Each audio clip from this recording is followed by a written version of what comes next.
ಕಾಯ್ತಾ ಇದ್ದೀವಿ ನನ್ನನ್ನು ಒಳಗೊಂಡ ಹಾಗೆ.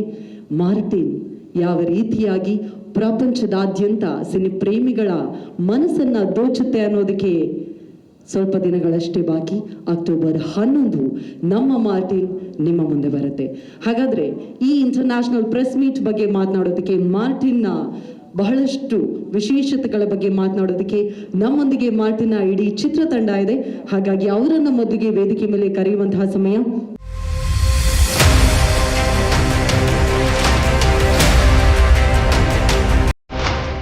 ಇಲ್ಲಂದ್ರೆ ಎಲ್ಲ ಪತ್ರಕರ್ತರಿಗೆ, ಮಾಧ್ಯಮದವರಿಗೆ, ಈ ಕಾರ್ಯಕ್ರಮ ವೀಕ್ಷಿಸ್ತಿರೋ ಎಲ್ಲ ಎಲ್ರಿಗೂ ನಮಸ್ಕಾರ. ನಾವು ಮಾರ್ಟಿನ್ ಬಗ್ಗೆ ಮಾತಾಡೋದಕ್ಕಿಂತ ಮುಂಚೆ ಏನೇನಾಯ್ತು ಅಂತ ಒಂದು ಬ್ರೀಫ್ ಮಾಡ್ತೀನಿ.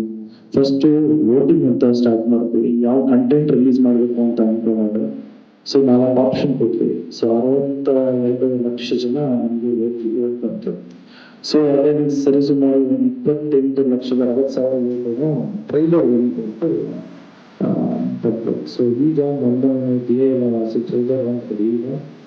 ಸೊ ಇದು 5ನೇ ತಾರೀಕು ಮುಂಬೈಯಲ್ಲಿ ಸಂಜೆ 5:55 ಮಾರ್ಟಿನ್ ಚಿತ್ರದ ಟ್ರೈಲರ್ ಬಿಡುಗಡೆ ಆಗ್ತದೆ.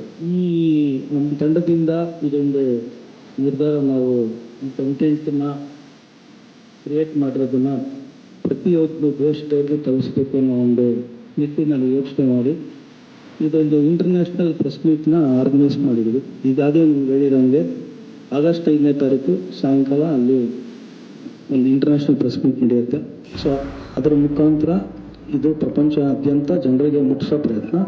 ಮೊದಲನೇ ಕನ್ನಡ ಸಿನಿಮಾವಾಗಿ ನಾವು ಒಂದು ಭಾರತೀಯ ಸಿನಿಮಾದಲ್ಲಿ ಮೊಟ್ಟ ಮೊದಲ ಬಾರಿಗೆ ಒಂದು ಕನ್ನಡ ಸಿನಿಮಾ ಇದನ್ನು ಮಾಡ್ತಾ ಇದ್ದೀವಿ ಅನ್ನೋ ಒಂದು ಹೆಮ್ಮೆ ನಮಗೂ ಇದೆ.